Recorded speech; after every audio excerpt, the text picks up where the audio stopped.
हरे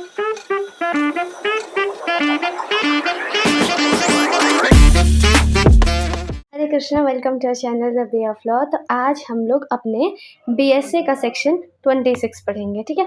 और जो हमारे इंडियन एविडेंस एक्ट में क्या था, सेक्शन 32 को ये सबको ही याद होगा, आई एम वेरी श्योर। अगर किसी ने एक बार इंडियन एविडेंस एक्ट पढ़ा होगा ना, उसे गारंटीड याद होगा। तो इसे हम लोग प्यार से क्या कहते थे, डाइंग डिक्लेरेशन। ओके, तो ऑलवेज सेक्शन सिर्फ और सिर्फ डाइंग डिक्लेरेशन के बारे में नहीं था, ठीक है। सिर्फ इसका जो एक पार्ट था, इसे हम लोग डीडी बोलेंगे, डाइंग डिक्लेरेशन को। सिर्फ उसका एक पार्ट जो था 32 का 1, वो बात करता था डाइंग डिक्लेरेशन का। अच्छा, अभी चेंज क्या हुआ है? चेंज तो कुछ नहीं हुआ, अब 1 नहीं है, अब 26 का ए जो है वो बात करेगा डाइंग डिक्लेरेशन की, ठीक है। चलो, अब सबसे पहले नॉर्मली क्या होता है, जनरल रूल क्या है? जनरल रूल यही है कि जो भी इंसान है, ठीक है, अगर उसे कोई एविडेंस दे रहा है तो उसे खुद कोर्ट में प्रेजेंट होना होता था, है ना। अगर सपोज कोई ओरल एविडेंस दे रहा है तो वो कोर्ट में आएगा तो ही उसका एविडेंस एक्सेप्ट होगा, है ना। ये हमारा जनरल रूल था। लेकिन ये जो सेक्शन है ये इसका एक्सेप्शन है, मतलब ये रूल ऑफ नेसेसिटी, ऐसा ज़रूरी है, ऐसा करना पड़ रहा है, मजबूरी है ना। एक तो वैसे भी हमें बहुत सारे एविडेंसेस नहीं मिलते हैं, फिर अब जब कुछ चीज़ें मिल रही हैं तो हम उसे खो नहीं सकते, वो चीज़ें बहुत ज़रूरी हैं। तो यहाँ पे इंसान प्रेजेंट भी नहीं रहता, लेकिन फिर भी उसका जो एविडेंस रहता है वो क्या रहता है, एक्सेप्टेबल रहता है। अच्छा, ऐसा रीज़न क्या है? वही है क्योंकि हमें एक तो वैसे भी इतने सारे क्या कहते हैं कि एविडेंस मिल नहीं पाते हैं, और फिर कुछ चीज़ें हैं हमारे पास, तो कोर्ट चाहती है कि उसे एक बार देख ले, ऐसे ही हाथ से ना चली जाए वो। Clear? Okay, so now the question is कि किन लोगों को नहीं बुलाया जा सकता है, ठीक है। हु कांट बी कॉल्ड, मतलब कोई भी मतलब मना कर सकता है जाने से और कहेगा कि कोर्ट मतलब जो है देख ले, कंसिडर कर ले। नहीं, ये यहाँ पे कैटेगरी है ना। तो कौन है? या तो इंसान मर चुका है। अब मरे हुए इंसान को तो नहीं लेके आ पाओगे ना। अगर मरा हुआ इंसान जा रहा है कोर्ट में एविडेंस देने तो दिक्कत वाली बात है, तो मरा हुआ इंसान नहीं जा सकता, ठीक है। दूसरा है खो गया है, मिल ही नहीं रहा है, ढूंढ नहीं पा रहे हैं, है ना। या फिर सपोज बहुत दूर रहता है ना, जब तक वो आएगा, है ना, तो बहुत ज़्यादा समय लग जाएगा, और बहुत सारा समय लग जाए, फालतू का मैटर जो है खींचेगा इधर उधर, तो बहुत टू मच डिले हो जाएगा, तो भी हम उसे नहीं बुलाते, उसके बिना ही काम कर लेते हैं। तो बेसिक ओके, उसके बाद फिर क्या क्या ऐसा भी तो हो सकता है कि सपोज वो बुढ़ा हो गया है ना, तबीयत खराब है उसकी, वो एविडेंस नहीं दे सकते, ये सब चीज़ें भी तो है। तो बेसिकली यही जो कैटेगरीज है जहाँ पे क्या कहते हैं कि पर्सन नहीं भी आए तो भी उसका एविडेंस जो है वो कोर्ट एक्सेप्ट कर लेती है, ठीक है। अब एक और चीज़ ये इम्पॉर्टेंट है कि ये जो एविडेंस है वो रिटन और वर्बल दोनों हो सकता है, ठीक है। शुरुआत में ही ये चीज़ लिख दी गई है। देखा जाए ना तो ये सेक्शन क्या है, हियर से एविडेंस का ये एक्सेप्शन है कि जो नॉर्मली हियर से एविडेंस अलाउड नहीं रहता है, लेकिन यहाँ पे हियर से एविडेंस अलाउड है। मतलब suppose let's say for example मैं आपसे कुछ कहती हूँ, ठीक है, मैं मर जाती हूँ। अब यहाँ पे मैंने आपसे ओरली कुछ बोला है, अब आप जाके बोलोगे इसे कोर्ट में, तो क्या होगा, हियर से एविडेंस हुआ ना। मैं थोड़ी आके बोल रही हूँ, आपने मुझसे सुना फिर आके कह रहे हो, लेकिन ये क्या है, हियर से एविडेंस का ये एक्सेप्शन है। अब चलो सबसे पहले हम लोग किसकी बात करेंगे, 26A की। अगर आपने पहले पढ़ रखा है ना तो ऐसा कुछ नया नहीं है, ठीक है। तो इसमें सबसे पहली चीज़ क्या है कि डाइंग डिक्लेरेशन सिर्फ और सिर्फ 2 चीज़ों के रिगार्ड में होनी चाहिए, तो ही उसे डाइंग डिक्लेरेशन माना जाएगा। पहला क्या है कि वो कॉज ऑफ डेथ बताए, है ना। मतलब जो भी उसका डिक्लेरेशन है उससे उसकी कॉज ऑफ डेथ पता चल रही है, ठीक है। जैसे वो बोल सकता है कि मरने से पहले वो बोल सकता है कि वो मेरे को क्या कहते हैं कि ए ने मुझे गोली मारी, ए ने मुझे गोली मारी, ए ने मुझे गोली मारी, है ना। मतलब क्या हुआ कि गोली खा के उसकी मौत हुई, गोली खा के उसकी मौत हुई, है ना। बार बार ये चीज़ बोल रहा है, तो ये क्या है, उसका कॉज ऑफ डेथ बता रहा है। या फिर दूसरा, वो उन ट्रांजेक्शन का सर्कमस्टांसेस बता रहा है जिससे डेथ हुई, है ना। So let's say for example, अगर कोई लड़की है, ठीक है, लड़की है तो वो जर्नलिंग करती है, ठीक है। तो जर्नल में अपने वो लिख रही है, ठीक है, कि उसके साथ डोमेस्टिक वायलेंस हो रहा है ना, उसके ऊपर क्रुएलिटी हो रही है, उसके साथ ऐसा ऐसा चीज़ें हो रही है। तो ये सब क्या है, सर्कमस्टांसेस जिसकी वजह से उसकी डेथ हुई है ना। तो यही 2 चीज़ें सिर्फ और सिर्फ एक्सेप्टेबल है, इसके अलावा कुछ और एक्सेप्टेबल नहीं है, ठीक है। किसी बच्चे के साथ बहुत ज़्यादा टॉर्चर हो रहा है, ठीक है, कोई कॉलेज स्टूडेंट है ना, उसको बहुत ज़्यादा ह्यूमिलिएशन फेस करना पड़ रहा है, उसके साथ टॉर्चर हो रहा है, तो सारी चीज़ें वो सब अपना डायरी मेंटेन कर रहा है, लिख रहा है ना। अपनी इंतकाम डायरी उसने बनाई है, सब अपनी इंतकाम डायरी में लिख रहा है कि इससे इंतकाम, इससे इंतकाम, इससे इंतकाम, इससे इंतकाम। ये सब क्या है, ये सब उसका बता रहे हैं ना कॉज ऑफ डेथ। उसमें उसने लिखा है कि इसने मेरे साथ ये किया, वो किया, ये किया, वो किया। तो ये क्या बता रहे हैं, सब बता रहे हैं सर्कमस्टांसेस कि कैसे उसकी डेथ हुई है। आई थिंक मैंने वर्ड अभी थोड़ा टाइम पहले कॉज ऑफ डेथ यूज़ किया था, it's not cause of death, मैं अभी सर्कमस्टांसेस की बात कर रही हूँ, ठीक है। तो यही 2 चीज़ के रिगार्डिंग अगर डाइंग डिक्लेरेशन है तो ही वो डाइंग डिक्लेरेशन माना जाएगा, ठीक है। बाकी मैं इधर गया, मैं इधर घूम रहा था, मैं इधर लहरा रहा था, वो सब नहीं देखा जाएगा। क्लियर है इतना? अब इसके पीछे का रीज़न क्या है? अगर देखो मैं इंग्लिश लॉ की बात बताऊँ ना, तो यहाँ पे ये है कि अगर जो इंसान मतलब डाइंग डिक्लेरेशन दे रहा हो, ही माइट बी एक्सपेक्टिंग कि वो मरने वाला है, ठीक है, एक्सपेक्टिंग डेथ। लेकिन इंडिया में ऐसा नहीं है, वो चाहे तो डेथ एक्सपेक्ट कर रहा है और डेथ नहीं भी एक्सेप्ट कर रहा, मतलब नहीं है उससे, ठीक है। जैसे मैंने भी आपको एग्जाम्पल दिया सर्कमस्टांसेस का कि उस बच्चे ने अपनी इंतकाम डायरी बनाई, उसके साथ बहुत ज़्यादा टॉर्चर होता था, उसने सुसाइड कर लिया था। तो ये जो उसकी इंतकाम डायरी है ना, तो उस समय वो डेथ नहीं एक्सपेक्ट कर रहा था, है ना, लेकिन फिर भी डाइंग डिक्लेरेशन हो गया ना, हुआ कि नहीं हुआ? बिल्कुल हुआ। लेकिन इंग्लिश लॉ में ऐसा है कि वो डेथ एक्सपेक्ट कर रहा हो। अब इसके पीछे का रीज़न ये है कि कोई भी जो अपने मेकर है उससे झूठ बोलते हुए तो नहीं मिलेगा, क्योंकि अब उसे पता है कि वो मरने वाला है, तो झूठ बोल के तो कोई फ़ायदा नहीं, क्योंकि वैसे भी उसके साथ तो कुछ हो नहीं सकता, है ना? तो झूठ सच से तो उससे मतलब नहीं है ना? तो यही रीज़न है इसके पीछे। अच्छा, देखो 2 ऐसी चीज़ें हैं, ये थोड़ा-सा आपको इंटरेस्टिंग लगेगा, प्री के पॉइंट ऑफ व्यू से इम्पोर्टेंट है। देखो 2 ऐसी चीज़ें हैं जो बाकी एविडेंसेस में चाहिए होती है लेकिन डाइंग डिक्लेरेशन में नहीं चाहिए होती है। पहली चीज़, डाइंग डिक्लेरेशन अंडर ओथ नहीं होता है, ठीक है? पहली चीज़, लेकिन बाकी जो हम देखते हैं एविडेंसेस वो कैसे होते हैं? अंडर ओथ, ठीक है? दूसरी चीज़ क्या है कि क्रॉस एग्ज़ामिनेशन भी नहीं होता। क्रॉस एग्ज़ामिनेशन तब ना होगा कि जो बोल रहा है वो इंसान हो मर चुका है ना? भूत का क्रॉस एग्ज़ामिनेशन थोड़ी होगा, समझ आ रहा है? तो बेसिकली ये चीज़ है जिसका आपको ध्यान रखना है, ठीक है। अब उसके बाद देखो हम कुछ चीज़ें इसका पढ़ते हैं, कुछ प्रिंसिपल्स के बारे में पढ़ते हैं। केस लॉस के थ्रू मैं आपको आगे की सारी चीज़ें बताने वाली हूँ। अब जो मैंने ये वाली बात बताई ना कि कोई भी इंसान है अपने मेकर से झूठ बोलते हुए नहीं मिलेगा, तो बेसिकली एक केस में भी बात कही गई थी, ठीक है। Dasharath versus state of Madhya Pradesh, ठीक है। तो आप ये केस भी रेफ़र कर सकते हो। अब देखो केस एक वीडियो में डिटेलिंग में नहीं हो सकती, लेकिन आप रेफ़र पक्के से कर सकते हो। अब ठीक है, तो पहली चीज़ ये हो गई। फिर दूसरी चीज़ कि अगर हम लोग डाइंग डिक्लेरेशन की बात करें, तो ये बात कही गई थी ये मुन्नू राजा वर्सेस स्टेट ऑफ मध्य प्रदेश। इस केस में बेसिकली ये बात कही गई थी कि जो डाइंग डिक्लेरेशन होता है उसके बेसिस पे कन्विक्शन किया जा सकता है बिना कोरोबोरेट किए। तो ज़रूरी नहीं है कि आपको कोरोबोरेट करना है, ये रूल ऑफ लॉ है। मतलब लॉ में ऐसा कुछ भी नहीं लिखा है कि आपको कोरोबोरेट करना है। कोरोबोरेट मतलब इसके फेवर में कुछ सपोर्टिंग एविडेंसेस देने की ज़रूरत नहीं है, ठीक है। आप वैसे भी कन्विक्शन कर सकते हैं, रूल ऑफ लॉ कहता है, ठीक है। लेकिन रूल ऑफ प्रूडेंस हमेशा ये कहता है कि चीज़ को एक बार मिला के देख लेना चाहिए, एकदम क्लैरिफाई करते हुए चलना चाहिए। रूल ऑफ प्रूडेंस ही क्या करता है हमारा पूरा मतलब जो समय रहता है तारीख पे तारीख कर देता है, ठीक है। तो डाइंग डिक्लेरेशन पे अकेले जो है जजमेंट सिर्फ और सिर्फ इसके बेसिस पे भी हो सकता है, ठीक है। तो मतलब देखा जाए तो इसकी इम्पोर्टेंस है, ऑल्दो पर्सन प्रेजेंट नहीं है लेकिन फिर भी इसकी इम्पोर्टेंस है। अगर ये बेसिस ऑफ जजमेंट होने के लिए लेकिन कुछ बातों का ध्यान रखना है, ये नहीं कि ऐसे ही आदमी ने आके कुछ भी कोई भी मुँह उठा के आके कुछ भी बोल रहा है, फिर हम उसे क्या कहते हैं कोर्ट में एडमिसिबल मान रहे हैं, नहीं, ऐसा नहीं है। एक केस है हमारे पास Ram Sagar Yadav versus state of Uttar प्रदेश। तो ये बोला गया कि अगर हम लोगों को जो डाइंग डिक्लेरेशन है उसे उसको जजमेंट का बेसिस बनाना है, तो एक तो वॉलंटरी होना चाहिए, ठीक है, रिलायबल होना चाहिए, ठीक है, और ट्रू होना चाहिए। वॉलंटरी, रिलायबल और ट्रू होना चाहिए। बहुत सारी चीज़ें अभी आप सब पढ़ते जाएंगे ना तब समझ आ जाएगा।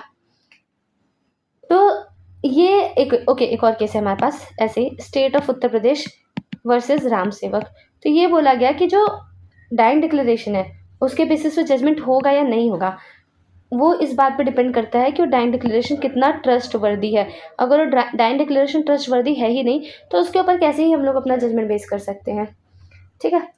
तो अगर सपोज़ क्या कहते हैं कि जो डाइंग डिक्लेरेशन है वो सस्पिशियस है ना, कोर्ट जो है उसे सही नहीं लग रहा है, तो ऐसे में रूल ऑफ लॉ तो नहीं है बट ये रूल ऑफ प्रूडेंस है कि उसे कोरोबोरेट कर लिया जाए, ठीक है। इसके रिगार्डिंग भी एक केस है, तो Rashid Baig versus state of Madhya Pradesh, ठीक है। तो इसमें एक और बात देखो, जो नॉर्मली जो हमारा डाइंग डिक्लेरेशन होता है ना, अब वो एनसाइक्लोपीडिया नहीं है, ठीक है, कि उसके अंदर सारा फैक्ट्स होगा, ये सारी चीज़ें होंगी, नहीं। उस जितना क्रिस्प रहता है ना, और जितना प्रिसाइज रहता है, कोर्ट उसे उतना ही रिलायबल मानती है, ठीक है। कोर्ट अगर उसमें कोई पूरी कहानी लिख रहा है अपना, तो मतलब कोर्ट थोड़ा सस्पिशियस हो जाती है कि अरे इसे पता है क्या कि ये डायन डिक्लेरेशन की तरह यूज़ होना है। उसे पता है तो चांसेस हैं कि वो ट्यूटर हो सकता है। मतलब हाँ, अगर इंसान मरने वाला है और उसे पता है कि किसी को सज़ा दिलवानी है तो उसे बोलना ज़रूरी है, तो वो तो वहाँ पे बोलेगा ही। लेकिन अगर तुम इतनी सारी चीज़ें बता रहे हो तो वहाँ पे तो कोर्ट सस्पिशियस होगी ना कि इतनी-इतनी डिटेल बता रहा है कि यहाँ गया, फिर इस गली में मुड़ा, उस गली में मुड़ा। ये सब का कोई मतलब ही नहीं बनता, ठीक है? उसके बाद फिर अगली जो चीज़ आती है वो ये है कि जो ये हमारे पास डाइंग डिक्लेरेशन है, इसकी प्रोबेटिव वैल्यू क्या है? प्रोबेटिव वैल्यू बोले तो इसकी एविडेंशियरी वैल्यू क्या है? तो अगर हम लोग देखें तो यहाँ पे ना तो क्रॉस एग्जामिनेशन होता है, ना ही तो अंडर ओथ लिया जाता है ना? लेकिन फिर भी ये बहुत इम्पोर्टेंट है, इसकी वैल्यू बहुत ज़्यादा है, ठीक है? हम इसे इग्नोर नहीं कर सकते हैं। अच्छा, यहाँ पे जो मैंने ये वाली बात बताई थी ना कि अगर बहुत बड़ा है डाइंग डिक्लेरेशन तो मतलब उसे रिजेक्ट नहीं किया कर दिया जाएगा ऑल टुगेदर, लेकिन फिर भी होता है ना कि एक प्रेफ़रेंस वाली बात होती है कि जो छोटा होगा, जिसमें साफ-साफ चीज़ें दिख रही हैं, उन चीज़ों को थोड़ा ज़्यादा प्रेफ़र किया जाता है, ठीक है? तो जैसे मैंने आपको फिर ओके, तो आगे चलते हैं। तो जैसे मैंने आपको इसकी प्रोबेटिव और एविडेंशियरी वैल्यू की बात करी थी। ऑल्दो ये अंडर ओथ नहीं है, इसका क्रॉस एग्ज़ामिनेशन नहीं हो रहा है, लेकिन फिर भी ये बहुत इम्पोर्टेंट है, ठीक है? अब इम्पोर्टेंट है ऐसा रूल ऑफ लॉ तो कहीं नहीं कहता कि इसे कोरैबोरेट करने की ज़रूरत है, ठीक है? तो मतलब सिर्फ़ और सिर्फ़ इसके बेसिस पे भी जजमेंट दिया जा सकता है, राइट? पहली चीज़। और दूसरी चीज़ कि इसके बेसिस पे कन्विक्शन भी किया जा सकता है, मतलब वही जजमेंट देना या फिर कन्विक्शन करना, तो सिर्फ़ और सिर्फ़ इसके बेसिस पे भी किया जा सकता है। अब क्वेश्चन ये आता है कि डाइंग डिक्लेरेशन किसे दिया जाए? तो ऐसा तो कुछ भी नहीं है कि डाइंग डिक्लेरेशन सिर्फ़ और सिर्फ़ इसी पर्सन को देना है। लेकिन अगर मैजिस्ट्रेट को डाइंग डिक्लेरेशन दिया जाता है, तो फिर उसकी वैल्यू थोड़ी ज़्यादा बढ़ जाती है, ठीक है? तो जैसे हमारे पास एक केस है, ठीक है? SD Kohli versus state of Maharashtra, they are number of cases, है ना?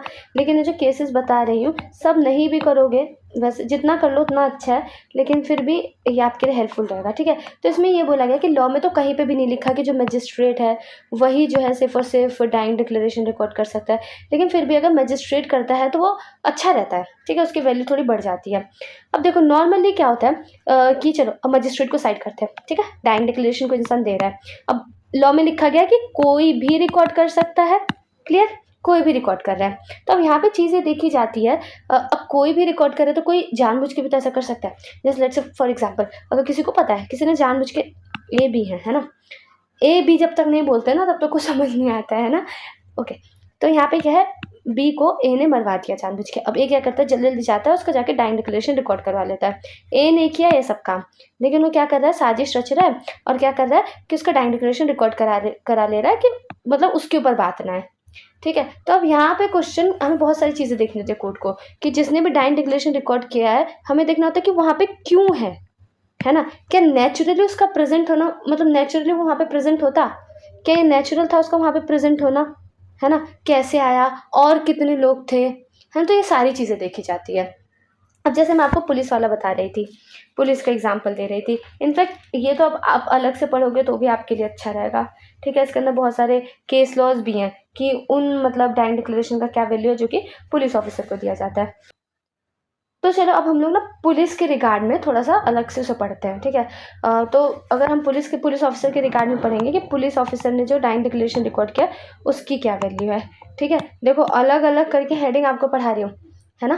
अच्छे से नोट डाउन करोगे, अच्छे से बढ़िया सा नोट्स बनाओगे तो आप ही का तो फ़ायदा होगा ना। और नोट्स बना रहे हो तो मेरे को शेयर करो, मुझे भी देख के अच्छा लगेगा ना कि आप लोग नोट्स बना रहे हो, तो और मोटिवेशन मिलेगा कि और अच्छे-अच्छे नोट्स बनाओ, है ना?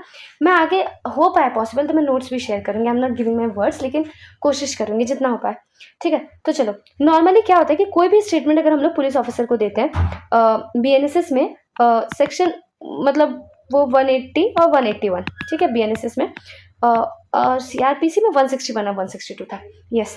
तो क्या उनका पर्पस क्या होता है उन स्टेटमेंट का? हम उसे सिर्फ़ और सिर्फ़ कॉन्ट्राडिक्ट करने के लिए यूज़ कर सकते थे, राइट? कोरैबोरेट नहीं किया जाता था उससे। लेकिन जो यहाँ पे डाइंग डिक्लेरेशन है ना? उस मतलब उसे एक्सेप्शन मिला हुआ है, ठीक है? और एक्सेप्शन मिला हुआ है तो यहाँ पे कोरैबोरेशन के लिए भी यूज़ हो सकता है वो डाइंग डिक्लेरेशन जो कि पुलिस ऑफ़िसर को दिया जा रहा है। नॉर्मली कॉन्ट्रडिक्शन के लिए यूज़ होता है, तो कॉन्ट्रडिक्शन तो के लिए यूज़ हो ही सकता है, लेकिन साथ ही कोरैबोरेशन के लिए भी वो डाइंग डिक्लेरेशन यूज़ किया जा सकता है जो कि पुलिस ऑफ़िसर को दिया जा रहा है, ठीक है? ओके, फिर इसके बाद हमारे पास एक और केस है, state of Rajasthan. Okay, normally just because हम लोग देखो पुलिस की इमेज कैसी बना दी गई है, इनको हमारा रक्षक कहा जाता है ना। और लेकिन देखो सिचुएशन ऐसा है कि इन्हीं से गार्ड किया जा रहा है ना, रक्षक बने भक्षक, एनी हाउ, ठीक है। और भी बहुत सारे रीजंस है, लेकिन देखो जो हमारे गार्ड के लिए बने हमको उन्हीं से गार्ड किया जा रहा है। तो मेनली बिकॉज पुलिस ऑफिसर ने डाइन डिक्लेरेशन ले लिया है, तो इसका मतलब ये नहीं है कि डाइन डिक्लेरेशन जो है एकदम रद्द हो गया है, उसकी कोई वैल्यू नहीं है जस्ट बिकॉज पुलिस ऑफिसर ने वो डाइन डिक्लेरेशन ले लिया है, ठीक है। अब क्वेश्चन ये उठता है कि अब कि क्या जो पुलिस ऑफिसर जो डाइन डिक्लेरेशन ले तो रिलायबल है या नहीं। बिल्कुल रिलायबल है ना। लेकिन अगर suppose let's say for example वहाँ पे और भी लोग हैं, ठीक है, पुलिस ऑफिसर है, नर्स है, मजिस्ट्रेट है, इतने सारे लोग हैं, ठीक है, बहुत सारे लोग हैं, नर्स है ना, डॉक्टर है, मजिस्ट्रेट है ना, तो वहाँ पे पुलिस ऑफिसर क्यों रिकॉर्ड कर रहा है, वहाँ पे जो कोर्ट है वो सस्पिशियस हो जाती है, ठीक है। बल्कि कभी कभी तो रिलाई भी नहीं किया जाता है। हमारे पास उसके रिगार्ड में काफ़ी केस हैं। एक केस बताती हूँ, वैसे तो बहुत सारे हैं। तो यहाँ पे क्या कहते हैं कि पुलिस ऑफिसर ने जो डाइन डिक्लेरेशन रिकॉर्ड किया और हमें उसके पीछे का रीज़न नहीं पता, और भी बहुत सारे लोग वहाँ पे प्रेजेंट थे, ठीक है। तो सुप्रीम कोर्ट ने बोला कि रिलायबल नहीं है। क्लियर। तो ये था बेसिकली हमारा जो वो डाइन डिक्लेरेशन जो कि पुलिस ऑफिसर को दिया जा रहा है। अब हम लोग देखते हैं कि किस तरीके से डाइन डिक्लेरेशन होना चाहिए, क्या फॉर्म एंड कंटेंट है डाइन डिक्लेरेशन का, ठीक है। मैं बता रही हूँ, एक एक हेडिंग बनाते चलो, आपका फ़ायदा होगा। तो यहाँ पे लैंग्वेज की बात करते हैं।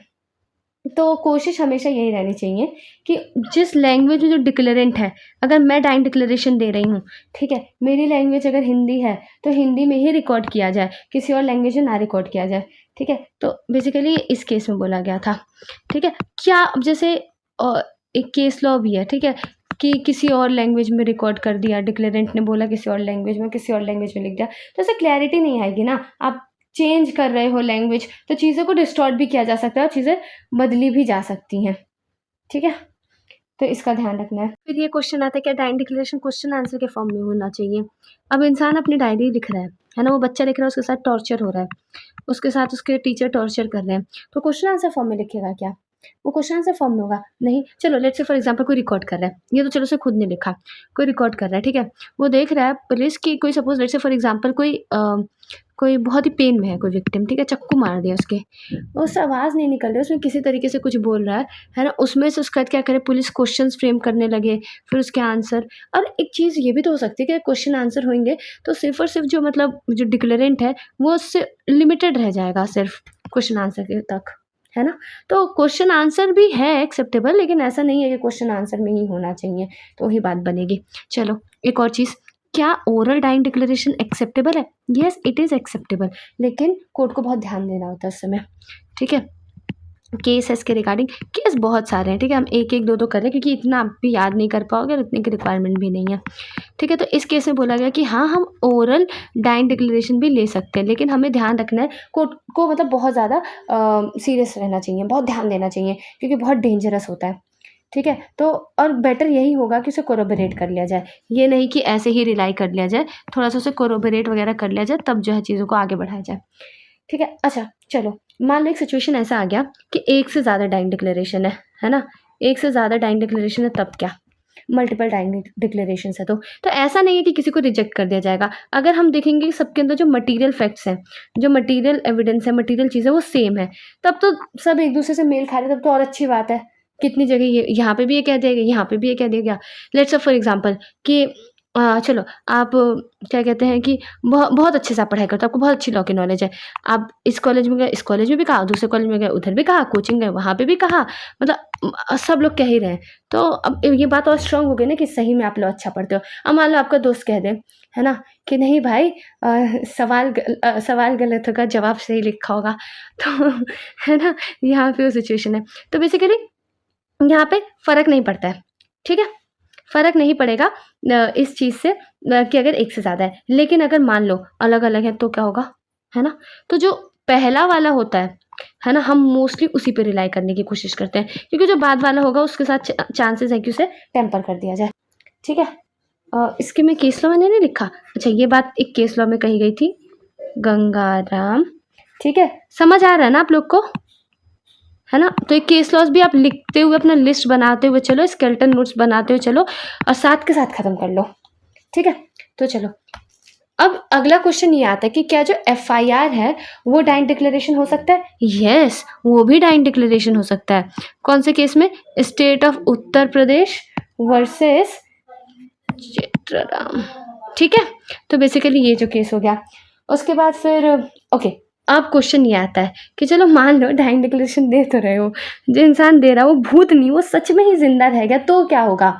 तो उसके डाइंग डिक्लेरेशन की क्या वैल्यू रह जाएगी? उस अगर जो इंसान जिसने डाइंग डिक्लेरेशन दिया वो मरा नहीं, वो जिंदा है, तो उसके डाइंग डिक्लेरेशन की क्या वैल्यू है? तो इसके रिगार्डिंग हमारे पास बहुत सारे केस है, मैं एक केस बोलती हूँ, ठीक है। Ram Prasad versus state of Maharashtra, ठीक है। तो उस केस में बेसिकली ये बोला गया कि वो मतलब 26 के अंदर तो नहीं यूज़ किया जाएगा, वहाँ पे इंडियन एविडेंस एक्ट बोला गया, तो मैं चलो इंडियन एविडेंस एक्ट बोलूँगी यहाँ पे, ठीक है। तो यहाँ पे इस चीज़ का ध्यान रखना है, हमें ध्यान रखना है कि जैसे केस तो हैं बहुत सारे, लेकिन एक चीज़ ध्यान रखना कि इसे जो मतलब मेन रूल है मैं आपको बता देती हूँ कि ये हमारा सेक्शन 32 में नहीं यूज़ हो पाएगा, कोर्ट ने कहा। फिलहाल आप लोग सेक्शन 26 जोड़ लेना, लेकिन मैं इंडियन एविडेंस एक्ट के ही हिसाब से बताऊंगी, ठीक है। तो सेक्शन 32 के अंदर नहीं यूज़ किया जा सकता है ना। बट उसके साथ ओके, फिर इसके साथ दो एक चीज़ ये होगी कि हम उसे कोरोबोरेट करने के पर्पज से यूज़ कर सकते हैं। कोरोबोरेशन कौन से सेक्शन के अंदर? 157 ऑफ इंडियन एविडेंस एक्ट और हमारा बीएसए का सेक्शन 160, ठीक है। उसके बाद अगली चीज़, लेकिन आप जब जजमेंट लिखें, मतलब आप केस लॉ लिखते हैं, तो मेरा रिक्वेस्ट आपसे यही है कि आप लोग क्या करो, इंडियन एविडेंस एक्ट लिखो, है ना, और फिर ब्रैकेट में मन करे तो बीएसए का भी सेक्शन लिख दो, वो ज़्यादा अच्छा रहेगा। तो एग्जामिनर लोगों से लगेगा कि इस इंसान ने मतलब कंपैरिजन करके इसकी पढ़ाई करी है। फिर अगला, उसे हम लोग कोरोबोरेट करने के पर्पज से भी यूज़ कर सकते हैं और एडमिशन के पर्पज से भी। तो इंडियन एविडेंस एक्ट में सेक्शन 21, ठीक है, और बीएसए का हमारा सेक्शन 19। तो ब्रैकेट में आप लिख सकते हो अपनी आंसर राइटिंग करना। तो मैं कोशिश करूंगी कि जो क्वेश्चंस है ना, क्वेश्चन फॉर्म के बेसिस पे लेके आऊँ, लेकिन मुझे एक्चुअली पता ही नहीं चलता कि कितने लोग को समझ आ रहा है, कितने लोग को नहीं। तो मैं खुद थोड़ा सा वो हो जाती हूँ कि लाना चाहिए नहीं लाना चाहिए, पहले ऐसी चीज़ें लेके आओ, ठीक है। Okay, now coming on another thing, अगली चीज़ क्या है हमारे पास? तो ये हो गया डाइंग डिक्लेरेशन। किसी तरीके का किसी को भी कोई डाउट? आई होप सब चीज़ें क्लियर है। ओके, तो अब सेक्शन 26 भी देखते हैं, है ना। तो सेक्शन 26 भी क्या कहता है कि सपोज क्या कहते हैं कि किसी भी तरीके का जो entry normal course of business में होता है। Normal course of business section आप एक बार रीड कर लेना, मेरा पर्सनल रिकमेंडेशन है ना। माय डियर व्यूअर्स, है ना, वेयर एक्ट भी देखना होता है, पढ़ना होता है, तभी समझ आता है। एनी हाउ, तो सपोज क्या कहते हैं, मैं आपको एग्जांपल देती हूँ। जैसे कॉलेज, ठीक है, तो अटेंडेंस, है ना, अटेंडेंस का एग्जांपल अभी दूँगी, है ना। तो अटेंडेंस नॉर्मली क्या होता है, तो नॉर्मल कोर्स ऑफ बिजनेस में अटेंडेंस होता है, ठीक है। ऐसा तो नहीं है ना कि टीचर जानबूझ के तो ऐसा नहीं करेगी ना कि जानबूझ कि मैं क्राइम वाले स्पॉट पे प्रेजेंट हूँ, है ना, और टीचर से बोल दूँ कि मेरी क्लास में जो है प्रेजेंट लगा देना, तो plea of L I B ले लूँगी, है ना, plea of L I B ले लूँगी कि मैं यहाँ पे थी ही नहीं, और मतलब काफ़ी डिस्टेंस पे हुआ है क्राइम वगैरह, ये सारी चीज़ें, है ना। तो जो अटेंडेंस है वो नॉर्मल कोर्स ऑफ बिजनेस में होता है। तो भले से, है ना, वो जो इंसान है जिसने वो एंट्रीज़ वगैरह करी हैं, let's say for example attendance वगैरह सब करी है, वो टीचर फ़ौरन चली गई है, वो आ ही नहीं सकती, कुछ काम है, बहुत डिले हो जाएगा, या फिर जिसने भी किया बहुत ही बूढ़े प्रोफ़ेसर थे, है ना, he has left his body, तो बहुत सारी चीज़ें हो सकती हैं, है ना। तो अगर वो इंसान नहीं भी प्रेज़ेंट होता, लेकिन उसने जो एंट्री करी होती है normal course of business, normal course of business मतलब किसी ने फैब्रिकेट नहीं किया होगा, वो सही हुआ होगा, तो वो यूज़ किया जा सकता है बिना उस इंसान के प्रेज़ेंट हुए। जिसने वो करी एंट्रीज़ वगैरह, वो नहीं भी प्रेज़ेंट तो भी उसे यूज़ किया जा सकता है। I hope it is clear, ठीक है। अभी जो मैंने टीचर वाला एग्जांपल दिया है ना, नॉर्मली ऐसा हुआ भी है कि one of our professor was telling this thing कि क्या होता है कि अटेंडेंस शीट में प्रॉक्सी लगा देते हैं, तो किसी ने कुछ किया तो टीचर के ऊपर सारा ब्लेम आता है। वो बच्चे का अटेंडेंस लगा दे, वो स्टूडेंट है ही नहीं, कहीं पे कुछ कर रहा है, तो teacher has to go to court for this, है ना। तो ऐसे भी इंस्टेंसेस रहे। एनी हाउ, 26 भी किया। चलो इलस्ट्रेशन भी देख लेते हैं ना, इसके साथ जोड़ के इलस्ट्रेशन देखेंगे ना तो आप लोग के लिए ज़्यादा अच्छा रहेगा, वरना फिर कहोगे कि इलस्ट्रेशन तो कराए ही नहीं, है ना। नहीं, कराने की बात नहीं है, पता नहीं इलस्ट्रेशन पढ़ोगी भी कि नहीं, और मुझे उस बात की चिंता हो जाएगी कि इतना पढ़ाने के बाद भी नहीं समझ आया तो वेस्ट हो जाएगा। ओके, तो इससे जो रिलेवेंट इलस्ट्रेशन है, बी है, सी है, डी है और जी है, ठीक है। ये 4 इलस्ट्रेशन से मिलते हैं। चलो बी रीड करते हैं, ठीक है। बस ये लगता है कि थोड़ा-सा ना मतलब जो चीज़ मुझे लगता है आप भी कर सकते हो, तो मैं भी कर रहा हूँ, तो फालतू में आपको भी ड्यूरेशन बढ़ जाएगी वीडियो को, फिर आपको भी थोड़ा ज़्यादा सुनना पड़ेगा। इसी वजह से मैं थोड़ा अवॉइड करती हूँ, बट पढ़ लेते हैं, कोई बात नहीं, ठीक है। तो इलस्ट्रेशन बी क्या कहता है? The question is as to the date of A's birth and entry in the diary of a deceased surgeon regularly kept in the course of business, stating that on a given day he attended A's mother and delivered her of his son is a relevant fact. तो ठीक है, एक surgeon है ना, उसने baby deliver किया होगा तो डायरी मेंटेन करता था इस चीज़ की। अब वो जो सर्जन है प्रेजेंट नहीं है ना, तो ऑल्दो प्रेजेंट नहीं है लेकिन फिर भी जो उसकी डायरी थी जिसमें उसने ये चीज़ें मेंटेन कर रखी थी वो रिलेवेंट है, यूज़ करी जा सकती है, भले उसको सर्जन आए चाहे ना आए। क्लियर? चलो इलस्ट्रेशन सी देखते हैं। The question is whether A was in Nagpur on a given day. A statement in the diary of A deceased solicitor regularly kept in the course of A business that on a given day the solicitor attended A at a place mentioned in Nagpur for the purpose of conferring with him upon some specified business is a relevant fact। ठीक है, तो समझ आ गया।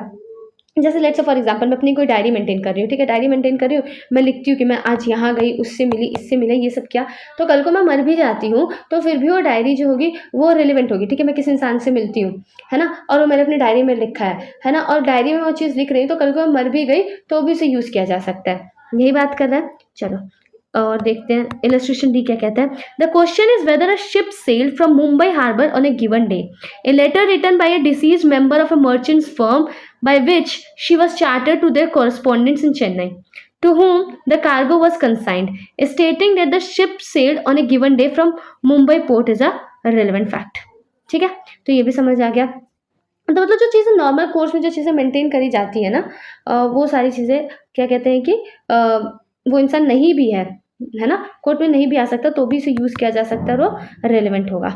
ठीक है, उसके बाद not E sorry जी क्या है जी। The question is whether a person who cannot be found wrote a letter on a certain day. The fact that a letter written by him is dated on that day is relevant. तो obviously कोई letter उस पर date लिख रहा है तो आगे पीछे की थोड़ी करेगा, मतलब नॉर्मली तो इंसान जिस दिन लिख रहा है वही डेट लिखेगा ना, तो उसके साथ तो हेरा फेरी नहीं होगी ना। तो यही बात बताता है हमारा इलस्ट्रेशन जी। तो इसके साथ हमारा क्या खत्म होता है 26 बी। आगे चले, अब इसके बाद हम लोग देखते हैं 26 का सी। ठीक है, तो बेसिकली यहाँ पे क्या है कि सपोज जो स्टेटमेंट है वो जो इंसान बोल रहा है, ठीक है, उसके पिक्यूनरी है ना या फिर प्रोप्राइटरी इंटरेस्ट के अगेंस्ट है ना, तो सपोज इंसान नहीं मिल रहा है, मर चुका है, तो भी वो यूज़ किया जा सकता है, या फिर वो स्टेटमेंट अगर सही हो गया तो उसके अगेंस्ट मतलब उसके मतलब फेवर में नहीं होगा, है ना, क्रिमिनल प्रोसिक्यूशन हो सकता है या फिर उसे मतलब या फिर सूट फाइल हो सकता है, ठीक है, डैमेजेस के लिए। तो वो चीज़ क्या होगी, रेलिवेंट होगी। समझ नहीं आ रहा, देखो कुछ नहीं कहा है, मैं अभी आपको एग्जांपल से देके समझा दूंगी। ठीक है, सपोज जो इंसान है अभी जो कोर्ट नहीं आ सकता है, ठीक है, कोई भी रीज़न हो सकता है, मान लो मर गया है, मिल नहीं रहा है, बहुत ज़्यादा लेट हो मतलब जब तक आएगा बहुत अननेसेसरीली डिले हो जाएगा, तो अब क्या है उसने कोई स्टेटमेंट दिया है, ठीक है, वो उसके पिक्यूनरी या प्रोप्राइटरी इंटरेस्ट के अगेंस्ट है तो भी यूज़ किया जा सकता है, या फिर जो स्टेटमेंट है वो अगर ट्रू प्रूव हो गया तो उसके अगेंस्ट क्रिमिनल प्रोसिक्यूशन या फिर सूट फॉर डैमेजेस हो सकता है, तो वो चीज़ क्या हो जाएगी, रेलिवेंट हो जाएगी। अभी इसके रिगार्ड में हमारे पास दो इलस्ट्रेशंस भी हैं। ठीक है, हमारे पास क्या इलस्ट्रेशन है, एक इलस्ट्रेशन ई है और एक एच है। ठीक है, तो ई क्या कहता है, the question is whether rent was paid to A for a certain land. ठीक है, a letter from A's deceased agent to A saying that he had received the rent on A's account and held it at A's order is a relevant fact.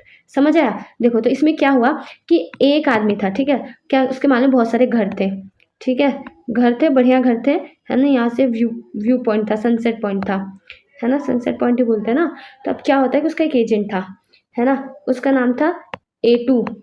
ठीक है, A2 उसका agent था। अब जो A2 था वो क्या करते हैं कि A2 मर गया है, लेकिन A2 ने लेटर लिखा A को कि मैंने तुम्हारे बिहाफ पे इन लोगों से रेंट ले लिया है और तुमने ही बोला था, इस वजह से मैंने अपने पास रखा है। तो ये क्या है, ये ऑल्दो A2 आ नहीं सकता है कोर्ट में, है ना, लेकिन फिर भी स्टेटमेंट क्या हो जाएगा, रेलेवेंट हो जाएगा। ठीक है, एच आप लोग पढ़ लोगे, एच पढ़ लेना, इतना कुछ नहीं है। ठीक है ओके, सो ना कमिंग ऑन नेक्स्ट। चलो अब देख लेते हैं 26T। 26T क्या कहता है, ये बात करते हैं किसी कस्टम की। ठीक है, कस्टम हो गया या फिर कोई हमारा कोई ऐसा मैटर जो कि पब्लिक या फिर जनरल इंटरेस्ट के बारे में हो। ठीक है, और किसी इंसान को उसके बारे में मतलब लाइकली है कि उसे पता होगा, लाइकली टू बी अवेयर। क्या लिखा है, लाइकली टू बी अवेयर और वो इंसान सपोज इसके रिगार्डिंग कोई स्टेटमेंट देता है लेकिन अब वो है नहीं, मतलब मर चुका है या फिर मिल नहीं रहा है, खो गया, मतलब जो भी मैंने आपको चीज़ें आगे बताई थी। देखो मैं बार बार क्यों रिपीट कर रही हूँ कि आप भूलो ना, आपको पता रहे कि क्या है मेन सेक्शन 26, ठीक है। तो आई एम सो सॉरी, ये थोड़ा सा बड़ा है और आप बहुत ज़्यादा परेशान हो रहे होगे और बक बक कर रही हूँ, थोड़ा सा सुन लो, समझ आ जाएगा, ठीक है। तो ऐसे में उस इंसान का जो स्टेटमेंट है वो रिलेवेंट हो जाएगा, समझ आया। जैसे इसका मैं आपको इलस्ट्रेशन बताऊंगी, ठीक है। इलस्ट्रेशन इसका आई, और ये वाला इलस्ट्रेशन मैं पढ़ूंगी आपके लिए, ठीक है। तो यहाँ पे क्या कहते हैं कि सपोज इलस्ट्रेशन आई, एक रास्ता है, ठीक है, ये ज़मीन है, तो लोग कहने लग गए गाँव वाले कि पब्लिक वे है, ठीक है, पब्लिक वे है। अब लड़ाई होने लग गई, तो गाँव का एक बड़े बूढ़े थे, ठीक है, वो पहले जो थे मतलब हेड थे गाँव के, ठीक है। तो अब उन्होंने सपोज ये स्टेटमेंट दिया था कि ये जो है गाँव वालों के लिए रास्ता है ना। तो ये स्टेटमेंट क्या हो जाएगा, ऑल्दो ये है नहीं, अब मर चुके हैं, ही इज़ डेड, लेकिन इनका ये जो स्टेटमेंट है वो क्या हो जाएगा, रिलेवेंट माना जाएगा, ऑल्दो ये कोर्ट में नहीं आ रहे हैं। बात समझ आई, ठीक है। चलो अब अगला देखते हैं 26E। I hope it is clear, है ना। 26E क्या कहता है कि सपोज क्या कहते हैं कि किसी इंसान के पास एक स्पेशल मीन्स ऑफ नॉलेज है, ठीक है, वो कोई स्टेटमेंट देता है, कोई डिस्प्यूट होता है और वो कोई स्टेटमेंट देता है तो रिलेवेंट होता है। स्पेशल मीन्स ऑफ नॉलेज क्यों होगा, सपोज रिलेशन ऐसा है ना। ये चीज़ें ऐसी है ना, रीड करने पे सीधे पता चल जाएंगी, बताने पे कुछ चीज़ ऐसी होती है ना कि जो पढ़ने में आसान होती है और बताते हैं तो कॉम्प्लिकेटेड लगता है, ये चीज़ वैसी ही है, बहुत आसान है। तो इसके अंदर बस इतना कहा गया है कि कोई रिलेशन होता है, ठीक है, ब्लड रिलेशन बाय ब्लड, है ना, मैरिज, अडॉप्शन, है ना, तो जो भी रिलेशन होता है, ठीक है, अब उस रिलेशन के में रहने की वजह से किसी को स्पेशल मीन्स ऑफ नॉलेज है और वो कोई स्टेटमेंट देता है तो वो रेलिवेंट माना जाता है। जैसे मैं आपको एग्जांपल देती हूँ, इलस्ट्रेशन में पढ़ाऊंगी तो अलग से एग्जांपल देती हूँ, ठीक है। जैसे ये वाला तो सबके घर में एग्जांपल यूज़ होता होगा, इफ़ यू हैव सिबलिंग्स, तो कि you are the adopted one, है ना।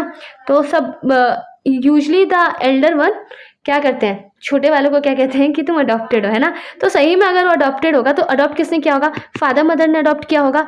तो ये फादर मदर ने सपोज किसी को, अब पता किसे होगा कि आप अडॉप्टेड हो या नहीं, आपके फादर या मदर को पता होगा, है ना। तो उन्होंने लेट्स से फॉर एग्जाम्पल किसी को इन्वाइट किया होगा आपको अडॉप्ट करने की खुशी में, तो उन्होंने चिट्ठी भेजी होगी, लेटर लिखा होगा, है ना।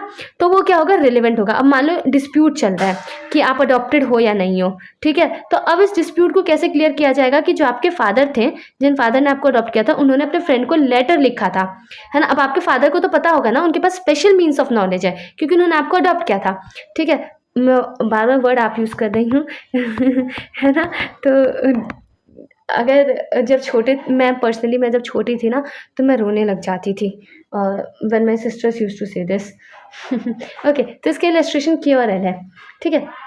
तो के क्या कहता है illustration, the question is whether A who is dead was father of B, a statement by A that B was his son is a relevant fact, ठीक है। तो एक इंसान है वो मर चुका है और सवाल ये उठा कि बी उसका बेटा है या नहीं, तो ये स्टेटमेंट ए ने दिया कि बी उसका सन है, तो मतलब रिलेवेंट है, इसमें कोई बात ही नहीं है, ठीक है। चलो एक और इलस्ट्रेशन देखते हैं।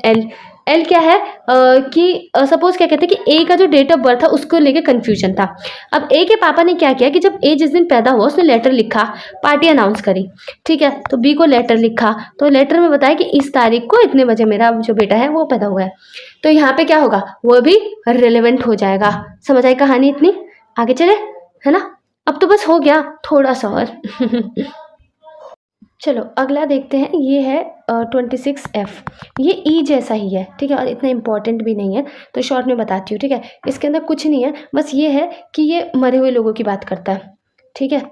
एफ किसकी बात करता है, डिसीज लोगों की बात करता है, उनके रिलेशन की बात करता है, पहली चीज़। दूसरी चीज़ रिटर्न होना चाहिए, ठीक है, जैसे विल वगैरह ये सब चीज़ें रिटर्न होना चाहिए। लेकिन जो हमारा पहला वाला था ई जो था 26E, वो ओरल भी हो सकता था, लेकिन ये क्या है, रिटर्न ही होना चाहिए, ठीक है, ये चीज़ है। तो इसे एक बार रीड करो, इतना कुछ है नहीं इसके अंदर, तो मैं भी इसको ज़्यादा समय दूंगी नहीं क्योंकि पूछा भी इतना ज़्यादा नहीं जाता। चलो अब देखते हैं 26G, ठीक है। 26G क्या कहते हैं कि सपोज क्या कहते हैं कि कोई भी स्टेटमेंट, ठीक है, किसी डीड में है, विल में है या डॉक्यूमेंट में है, ठीक है, और वो किसके बारे में है, वो 11A के बारे में है। तो 11A क्या कहता है, किसी भी तरीके का ट्रांजैक्शन जिससे कि हमारा राइट कस्टम मतलब मॉडिफाई होता है, जिसे हम क्लेम कर सकते हैं, मतलब ये सारी चीज़ें लिखी गई हैं, तो वो भी रेलेवेंट होता है। अब मैं आपको एग्जांपल देती हूँ। ठीक है। एग्जाम्पल जैसे okay, let's say for example कि ये 50 ईयर्स मेरा घर है, ठीक है, ये घर है। 50 ईयर्स पहले जो था ये हमारा घर था। अब क्या होता था ना, यहाँ पे बारिश की वजह से कोई इशू आ जाता था। मैं आपको जस्ट ऐसे एग्जांपल दे रही हूँ, ठीक है, ऐसे हाइपोथेटिकल एग्जांपल है। तो 50 साल पहले की बात है, बारिश वगैरह होती थी, तो ये जो घर था यहाँ पे प्रॉब्लम आ जाती थी। तो क्या हुआ कि जो दूसरे क्या कहते हैं कि उस समय बगल वाला जो घर था उससे मतलब कुछ बात हो गई थी, परमिशन वगैरह सारी चीज़ें हो गई थी, परमिशन मिल चुकी थी, है ना, कोर्ट में भी बात गई तो परमिशन मिल चुकी थी कि दोनों के कन्वीनियंस के लिए, है ना, ये जो जगह है इधर ये लोग आराम से जा सकते हैं। मतलब इसे इधर कोई स्ट्रक्चर नहीं बनाया जाएगा। अब आज क्या हो रहा है कि इधर कोई स्ट्रक्चर बना रहा है, मैं मना कर रही हूँ। तो कल को मैं जो है ये चीज़ दिखा सकती हूँ कि 50 साल पहले जो मेरे ग्रेट ग्रेट ग्रेट ग्रैंडफादर जो कि अब प्रेजेंट नहीं है, उन लोगों ने इस चीज़ की परमिशन ली थी, है ना, तो परमिशन ली थी, तो ये चीज़ क्या हो जाएगा, रिलेवेंट हो जाएगा। अब 11A में क्या चीज़ लिखी है, ट्रांजैक्शन। ट्रांजैक्शन मतलब एनीथिंग विच इज़ कंप्लीटेड, है ना। मैंने 11 बहुत डिटेल में पढ़ा है, यहाँ पे भी नहीं बताया जाएगा। समझ आ गया ना, इतना कुछ डिफिकल्ट नहीं है। तो जो मेरे ग्रेट ग्रेट ग्रेट ग्रैंडफादर हैं, है ना, अब वो है नहीं, लेकिन वो मैं उन्होंने इस बात की परमिशन ली थी इस पर्टिकुलर एरिया की, है ना, ये जो यहाँ पे जगह है इसकी परमिशन ली गई थी, तो वो क्या चीज़ होगी, वो रिलेवेंट होगा। समझ आ गया, है ना, बढ़िया एकदम। चलो बस लास्ट 26 का H, देन बी हैप्पी। तो 26 का H क्या कहता है, ओके, तो जैसे ये होता है ना कि जो सब लोग जो बात कह रहे हैं उसे हम सच ही मान लेते हैं, ठीक है। जैसे लेट्स से फॉर एग्जांपल कि अरे हाँ हाँ हाँ, ऐसे अफवाह नहीं उड़ जाती, अफवाह ऐसी ही तोड़ती हैं कि सब उस बात को सही सही सही कह रहे होते हैं, है ना। जैसे क्या कहते हैं कि एक ओके, एक बीच में अफवाह चली थी, I heard few of the beach में अफवाह चली थी, है ना, कि अफवाह चली थी कि देयर इज़ अ वुमन, पता नहीं आप लोगों ने सुना होगा कि जब हम छोटे थे तो ऐसी अफवाह बहुत सारे सुनते थे।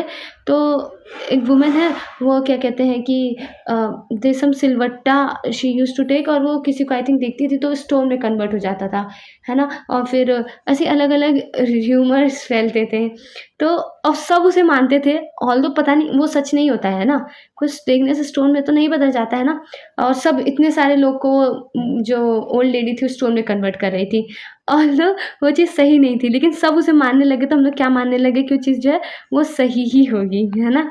ये जस्ट मैंने आपको ऐसे हाइपोथेटिकल एग्जांपल दिया था। अब इसे समझना है ना, तो हर चीज़ मज़े मज़े में नहीं समझ आएगी, इलस्ट्रेशन भी देखना होता है, समझ रहे हो ना। चलो तो इलस्ट्रेशन एंड देखो, इलस्ट्रेशन एंड क्या कहता है। अब देखो क्या कहते हैं ना कि इसमें रीड नहीं कर रही हूँ मैं, आपको ऐसा सा एग्जाम्पल दे देती हूँ। आपने क्या किया कि अब आप लोगों को मैंने इतना सारा पढ़ा दिया है ना, अब आप लोग कहोगे दिमाग। इलस्ट्रेशन एंड देखते हैं। इलस्ट्रेशन एंड क्या कहते हैं, सपोज एक इंसान है, ठीक है, उसका क्या कहते हैं कि कुछ पुतला उतला बना दिया गया, ठीक है, पुतला बना दिया गया है ना, उसकी आंखें जो थी कमल जैसी उसकी आंखें बना दी गई थी, ठीक है, ये तो कमल जैसे नहीं लग रहा, मतलब जो ही बना दिया गया, ठीक है। अब क्या कहते हैं कि उसे उसने मतलब जिसने बनाया, ए का ही पुतला बनाया, बी ने बनाया, है ना। तो ए जाके बोलता है बी से कि तुमने ऐसा क्यों बनाया। तो कहता है अरे भाई मैंने तेरे को थोड़ी बनाया है ना। अब इतना खुद को इम्पोर्टेंस दे रहा है कि हर जगह तू मान ले रहा है कि मैं तेरे को ही बना रहा हूँ, है ना। अब इतना तो खुद से ऑब्सेस्ड है कि तुझे ये लग रहा है कि पुतला भी तू ही है ना।